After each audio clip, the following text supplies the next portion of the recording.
You are listening to the People Centric Podcast, where we talk through the toughest challenges that people face at work and give practical advice to fixing those challenges. Thanks for joining our movement to create workplaces that are happier, healthier, aligned, and empowered by putting people at the center of all that we do.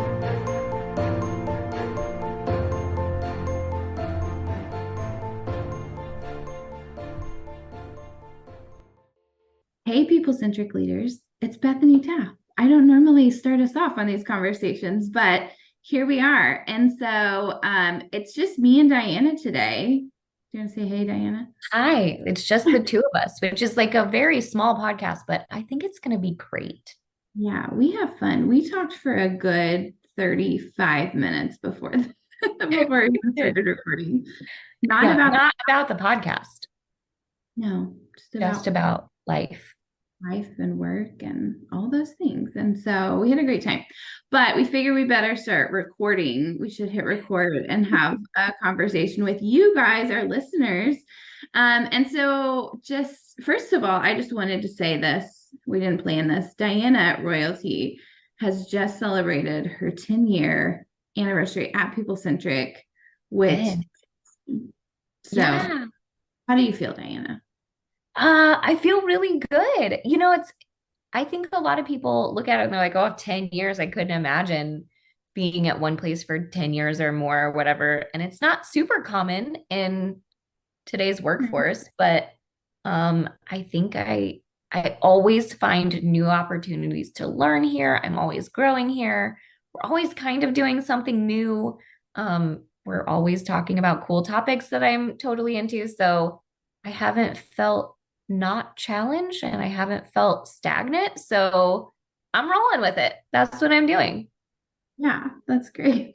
Well, and she's very humble too, because she does so much for People Centric and has done so much to set us up and like build the company that you see today, and that just mentoring the team and all these things. And so we could go on, but so glad that you've been here for 10 years, and I hope that you're here for at least 10 more. At least 10 more. Yeah, I plan to be here through retirement. So I don't know how long that will be, but it's a long time. A long time. Yeah. Good. So awesome. Well, so today we're going to talk about how, like, are you coachable? Like, if you are coachable, you've heard us talk about coaching and the difference between like coaching and mentoring and coaching and managing and all of those different things. But we wanted to kind of just pose this question of, are you coachable? So this topic came from, it's something that we've talked about, but we've never, I don't think, ever recorded anything on it. So internally, we've had conversations about when we're coaching somebody and if they're coachable and how that's going and all of those different things. I actually was just listening to another podcast, and it's Ramit Sethi, who's like a financial advisor, and he kind of broke off and had this conversation about like being coachable. And I heard that the other day. And so it made me think, oh gosh, we should really talk about that as a full episode, because it's just this idea of, if you aren't coachable, not even the best coach or therapist or boss or whoever can really help you. And we've seen that. And that really, to be coachable, change is going to require you to show up, to be vulnerable and to take ownership in that situation and that process. And so I wanted to talk a little bit about that and maybe what we've seen from it, whenever we've seen people who are really coachable, and like, what are the elements of that, and the people that we've seen that just like are so not impacted by coaching. And, even if it's great advice that they're getting or like whatever it is, and why that is, what have we seen there? So I don't know, Diane, do you have any initial thoughts on that? Yeah, I mean, I think we run into leaders all the time that are like, I really want your feedback, or I want you to tell me what you're thinking, and I'm willing to learn. But then if you tell them those things, they bristle and they get defensive, and and then sometimes they even shut us out and they're like, you're you're no longer valid and I no longer want to talk about this and I don't trust you anymore, right? Because we've given feedback or tried to coach or tried to tell or whatever you want to call that.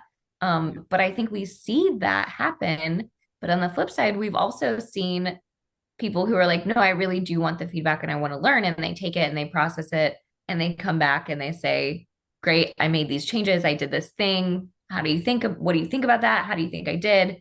And those people, man, they transform. And I think that's so healthy and cool. And it's fun to watch. And it's a great part of our job. And then I see the people who aren't coachable and say they want coaching or say they want the feedback and then they kind of alienate more and more people along their way because they kind of turn introspective and they turn inward and think about themselves and not about others. And I think Yeah. it's, yeah, I think it just gets negative quick. So, Yeah. yeah. There have been people who, the people who are coachable, it's been so funny because I think sometimes the people who are really coachable, yeah, they like take something really small and they just like do something with it. And as a coach, sometimes I'll like look at that and be like, okay, Oh, cool, okay. that's what you got. Like, that's amazing. But like surprised that that little nugget was something that they latched onto and did something with. Or that was so like pivotal for them and their thinking, like it was like surprising to me, but they were ready for it. And they just like, they were looking for those opportunities to, to make a change or do something. And they had open ears for it. Yeah. Yeah, it is funny to think about the things that people pick up. Like, I wish I had an example off the top of my head of something that someone picked up, but it is something, it's always something little like, oh, you told me this and I changed my whole life around it and you were right. And this is what I've done. And I was like, oh my goodness, I didn't even think that was the core of what we were talking about. Right. But but the fact that you felt something in that and that you identified with that and you took it and you ran with it is super cool to me. And I love when those people go and do that and then you can watch them change and emerge, you know? Totally. Yeah. Yeah, I love that too. It's fun to hear people come back with those responses and hear what they took away. I'm thinking about too the times maybe we start by talking about some of the people who weren't coachable that we've Yeah, it don't happens. worry, we're not going to call you out. And you know what? To be honest, they're probably not listening to this Yeah, podcast. they don't care. They don't care. They don't care. But yeah, just times that we've experienced that and what were the elements behind it or what did we observe with Yeah. those coaching opportunities. I was trying to think of some and then I'll let you have some time to think too, Diana, but sometimes where, I think that it's usually harder to coach somebody who knows that there's some negative feedback from maybe their team or something like that. And so they already maybe feel a little bit of that tension on their team. And then we get the opportunity to maybe coach them. Mhm. And you're already kind of like dealing with somebody who's probably defensive and maybe not sure of the source of that tension or why there's conflict or things like that.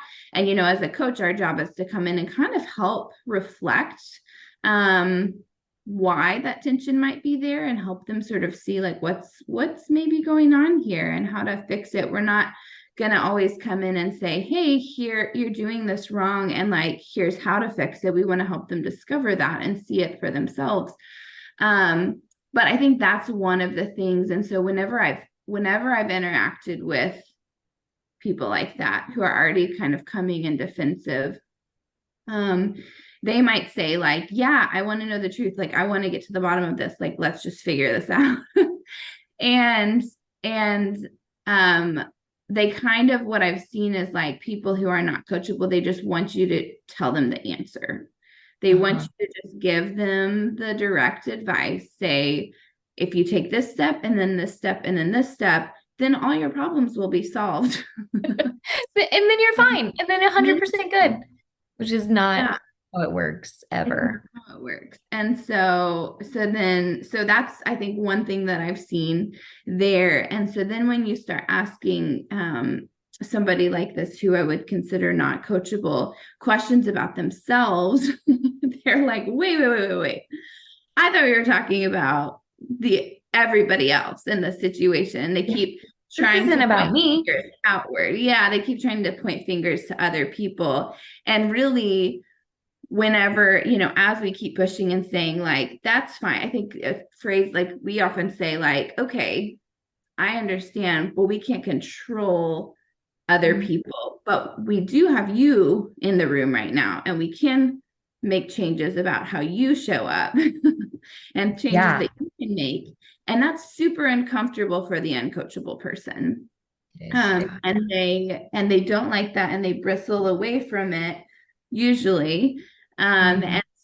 And want to keep kind of just pointing the fingers. And so I don't know, those are just a couple of the Yeah. quick observations. Would you Yeah, add any? I love that one. I do think that when people come in for coaching, they kind of feel like they're going to be able to say my boss does this wrong and the people I work with do this wrong, and there's this radio show from the 90s. It was called Dr. Laura. And Mhm. I remember this one episode where Dr. Laura had radio callers and she was the psychotherapist or something. I don't remember all of the details, but she had this one caller that called in and said, my husband cheated on me. I'm really upset. I don't know how to move it forward. He's the worst. Of course, all of the things you would say about a cheating spouse. And Dr. Laura said, well, what did you do to make him cheat? And I think the audience gasped, right? Like, what? Ew, what a crappy question. And she, obviously the caller got defensive and was like, what are you talking about? He cheated on me.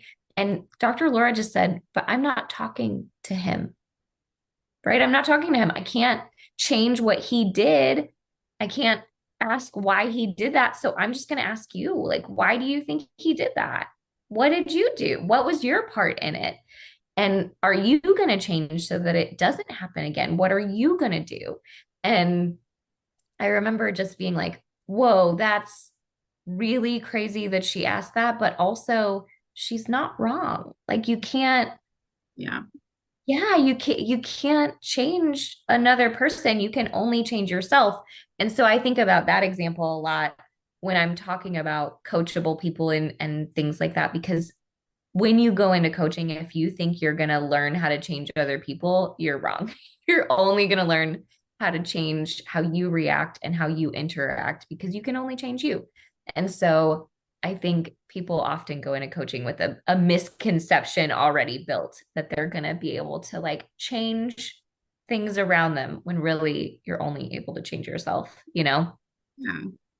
Yeah, and I think if you have, if you're like listening to this and thinking like, I would hate that question. That would make Oh, me down. terrible. It's like, Yeah. I think that's a natural Yeah. reaction to that kind of It's situation. awful. But like put yourself in another kind of like work situation too, and like where you felt like there was not justice happening in your brain, and like how you would react if somebody asked you that question too, of like, would you be able to step back and be like, what was my role in this situation? Is there anything that I could have changed, and are you open to that? Because I think if you're not, then you might not be coachable. Coachable. Yeah, another one that I think we should talk about that I run into, I don't, maybe this is just me, you'll have to tell me, but I think when people get this idea that they're the expert in something, then it's Mm-mm. super hard to like coach them. And I'm specifically thinking of like the doctors and the surgeons that we work with. I think they do have this bigger barrier to overcome because they are experts in what they're doing, right? They've studied for 10 years, they've operated on hundreds of people, they're experts. And I Yeah, and think when top we go into, executives, but yeah, yeah, totally. Yeah, top get it. executives, Like, even like admins who have been doing their job and are crazy good at it. If you're the expert, yeah. it's hard to hear when people tell you like you might be doing something wrong. You might be handling it in a poor way. So, do you run into that too? Oh yeah, yeah. I think we do. And there's I think it's if you feel like if the person who's who's the expert, right? Like feels like they always have to match somebody. So it's the person who, yeah, somebody says, "Oh, hey, have like let me ask you a question about how or why you do something." And that question feels really like offensive. You know what I mean? Of like, "Oh, I was just asked like I was just trying to I would just want to know why you do it that way." Yeah. That Yeah. question alone feels like offensive. Like I can't believe why would you even ask that? Like, Yeah. trust me. Right. Um, I've been doing this for 20 years. Leave me alone. I've been doing this my this whole is career. I the know best what I'm way doing. to do Yeah. it. Yeah, Yeah. this is the Yeah. only way and the best way. So we're not even gonna explore that. So yeah, I think it's that of like being able to ask those questions and um not getting a great response from somebody there, um or being like, oh, we have to match we kind of have to match energies a little bit of, so like if maybe you're, the coach is saying, hey, have you thought about doing it this way, or like, what, tell me what you know about this or whatever, and then there's sort of like this like intelligence matchup that we have to have where it feels like, well, I need to fight you to be able to prove that I am the expert at this. And that's just doesn't open you up for good coaching at all either. It does not. It does not. I feel like I do that sometimes. I think I've gotten much better later in life, but I'm the people-centric expert. I have built so many things. And so when people come in and are like, "Hey, why are we doing it this way?" I'm like, "What do you mean? What do you mean? Why are we doing it? I built it smartly. That's why we're doing it this way. Don't question my methods, sir. I am wise. I have done this, right?" And so I think there's a reality to it that's like, no, no, they're asking questions. Things change, things evolve. You have to be willing to say, okay, maybe it is time to change something. Maybe it is time to move something forward. Maybe it is time to change whatever. So yeah, I totally see even myself, who we talk about this stuff all the time, kind of falls into that. Gonna get a little defensive because this, don't call my baby ugly. Like, don't, this is my thing. I'm the expert. Don't question it. Yeah, totally. And it makes sense. I know I see how people get there. Totally. And I think we all have moments of that depending on like the different areas of our life or our jobs or whatever. Yeah. I think that's definitely one trait of like an uncoachable person for sure. So, are there anything else before we talk about the coachable side? The uncoachable side before we talk about the coachable side. Yeah. You touched on it a tiny bit. You said something about a perceived injustice. Did you Oh, say? yeah. Yeah, and No, I we think you didn't just not say that. glossed over it. But Yeah, yeah, yeah. can We you had just talked talk about that a through little what bit. happens? Yeah. So, yeah, it ties in well. You've heard us probably talk about like the idea of the narrative paradigm. Is that where you're going? Mm-hmm. Mm-hmm. Yeah. So the narrative paradigm is this idea that it's just how we build stories. It's just how we think. And we've done other podcasts on it, so you can search for that if you want to hear more about that whole mindset. But it's, yeah, this idea that like there was maybe whatever has happened, like our brain has to just create logic to it and create stories, and we're always the hero in our stories, and other people are the villains. And so we get into these mindsets about different situations and different things, that cause us then sometimes to have this narrative paradigm that can be really, really negative, and make us want to point fingers at other people and not look at ourselves, because it's just logically speaking for us, it doesn't make sense that we would be the one that's wrong. There would be, so maybe there was an injustice that did happen at work, and it was really like you felt like it was really the worst thing. And so your brain is building a story on the back end to Yeah. make sense of it. And so sometimes we just get really stuck in those stories. And so to be able to break out of them can be really, really hard. when people start asking you questions that are in conflict with that story or provide different perspectives that you have not considered or you didn't build into your story. To think about, and that happens all the time. There was all the one, time. actually like a group conversation, I think, where this one person was telling me a story that happened in the past, and it was about person that ended up being like, they ended up being fired or let go or something, this other person. And they told me the whole situation and why it happened, and that this person was just horrible, and that they knew from the beginning, before that person had even been hired, that they were not a good fit for the organization and why, and that they were untrustworthy and all this stuff. And I started to like poke and prod a little bit at it. I said, like, I'm not saying that that didn't happen or that you're wrong, but what if this was the situation, or what if this was true about this person, or what if, and they were like, no, no, no, no. They were Yeah. horrible. This person's evil. Yeah. I They're was the like, villain. yeah. So that was a situation where this person was not willing to see another Yeah. side of the story at all. But that's kind of what that idea is of the narrative paradigm. Yeah. So if you're stuck in one of those stories, it makes it really hard to coach, which everyone gets stuck in those stories. Everyone has the narrative paradigm. Everyone has heroes and villains in their own story.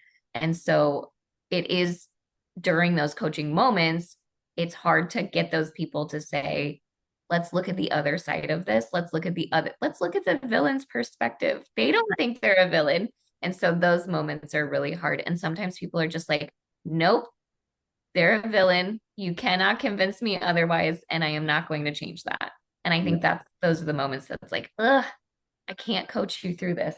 And we can't make progress. Yeah. Yeah. There usually is a line that we Yeah. find that's like oh, okay, like then we're not going to make any progress here Yeah. because you're not willing to think differently. And I think that leads into like one of the things I um that I was told, it's been a little bit now, but we have a relationship with Dr. Baker, of Good Dads here in Springfield. And she is a wonderful resource, and she's on our advisory board, and she has this great organization, and she's a therapist, a counselor, and just does really Wonderful. great work. And so I was able to sit with her one day, and I just was like, tell me everything, like teach me your ways. Um, and and so she was really great. She had lots of good advice and thoughts on solution focused therapy, is what she calls it. And so we've sort of applied some of those principles to the way that we coach at People Centric. And one of the things that she said was basically like, don't offer solutions until the person's ready, until they ask for it. So as a coach, that's something that I've tried to like remember, and know. And she's so right, because what I've seen is that until somebody is like asking and actually like ready for it, they're not going to apply any change at all. And so I think that that was a really critical piece to understand, to say, I think, as a coach, you want to help somebody and you want to get somebody unstuck and out of that situation, but you have to ask some other questions first and see where they are at. And when somebody is not ready to move and think differently and gain different perspectives and really be open to those changes, then no change will happen at all. It doesn't matter who asks it. So, so then on the flip side, then, like somebody who's really coachable, when have you seen it work really well? Oh man, I think we see it a lot when people are like in training. I just recently have seen it in a lot of people in training, when you're like, okay, you did this really well, but you didn't do this thing. And they're like, oh my gosh, got it. And then they implement it the next time they do the thing. And I love watching when people hear feedback and actually take a second to reflect and absorb it and then apply the feedback. I think it's those people who go and apply, those are the coachable people, right? If you're willing to apply something you hear, man, that's so powerful. Yes. Yeah, I think somebody who's coachable are those are usually people who are asking for feedback pretty regularly. And like sometimes it could be in an annoying way. You might be a manager here and you're like, oh my gosh, I hate those people. Yeah. But but no, but like those are going to be probably your most coachable people. So like give them the feedback. I know that some people are like, but do they have to be affirmed all the time? No, like just give them feedback. It doesn't, if even if it's not great, like Yeah, I bet if they're asking you for it, they want to know if they're not doing something well. totally. So people I think who are coachable are people who ask for feedback a lot and are willing to take it and like you said, apply it, Diana. I think people who are coachable are people who, yeah, when confronted with another perspective, stop and consider it and think, wow, I didn't even think about that, or I wasn't thinking about that at all. And it's not that they necessarily can say that like they can't necessarily uh change their perspective in that moment, but they're like, wow, I just didn't think that was happening. I didn't even really think about that at all. It might take me a while to process that as another option, but I'm willing to maybe reframe my brain a little bit about that person or that situation or whatever it is. And so they might take that time to process and think through that a little bit more. I love that one. And that one's I think that's really hard to do. I think being coachable in those instances are super difficult because you do have this story written about somebody and you do look for things to support that story. So you might have like years of data to say, like, this person wrongs me all the time. This person does not care about me. This person does not value me. And then if you say, like, oh, well, let's look at all of these situations in a different way, that shifts your whole brain and it's hard in that moment to do that. So if you're one of those people that can do that and can say, like, okay, I'm willing to look at this differently, or I'm willing to think about the other perspectives or the other sides of these situations, man, you are already well on your way to being coachable because that's really hard to do. Really Yeah. hard to do. And it Yeah. goes to something that we say a lot too of like to assume the best intention of another person. And that's a huge part of it is like being willing to assume the best about other people. And you might not be doing that immediately, but then when a coach or therapist or boss or whatever tries to help you see what that other perspective is and that maybe that other person or whatever the situation is not the bad guy or the villain, I think that's a huge thing. And that actually like they maybe didn't mean to be the bad guy. Maybe they maybe that wasn't the intention of that other person. And like what would it look like if this other situation was true. And so I think that's a really big part of being coachable is being willing to assume the best intention of Yeah. somebody else's Yeah. situation.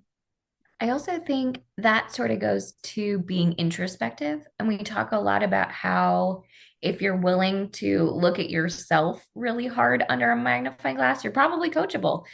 If you're willing to have that mirror reflected back to you and kind of see what other people are saying or answer the tough questions about yourself, you're probably really coachable. But you gotta kind of want it. There's something in you that has to really want the honesty and the truth and the the truth as it may be from someone else's truth that isn't your truth, right? It's that, am I willing to be introspective in this moment? Yeah, and are you learning from people or resources that are in opposition to how you naturally think, like what your beliefs are, or what your tendencies are, and things like that? Because it's easy to be like, oh well, I'm always learning, I'm always listening to leadership podcasts or what reading these books or doing all this stuff, so I'm totally coachable because I'm constantly learning. Well, I don't think that that necessarily means that you're coachable, especially if it's just things that are continually like affirming your current practices basically. And so being willing to say, yeah, I have all these things that like are very aligned with what I think and feel and believe. But I also try to like mix in and sprinkle in some feedback from people that I totally disagree with, or listen to or read books that are like a little different or make me a little uncomfortable, just to see Yeah, if maybe I'm missing something, or like to push back and challenge myself a little bit too. So I think there's a little bit of a difference there when it comes to like learning too. that's so true. I think everyone on our podcast, if you've listened to for a while, you know that Matt and I are very different human beings, but he and I have really deep discussions about things that we very much disagree about, not to change each other's minds, because I don't think we've ever done that. I think Mhm. I think it is truly to learn what the other person is thinking and understand that perspective better. And so he and I both really understand where each other are coming from. And I understand his perspective because I was willing to learn it. I was willing to see what he sees. I was willing to hear how things affect him. I don't think it changed my mind on some of those really big things that we disagree on, but at least it's a learning point for me. And I can say, like, okay, the next time I encounter this situation, I know where his head is at and I can do it better, Yeah, you know? totally. Yeah. Yeah. Um, I was trying to think. Oh, another thing I think with just being coachable is like that you're just humble. I Yeah. think somebody who's Yeah. coachable is so humble.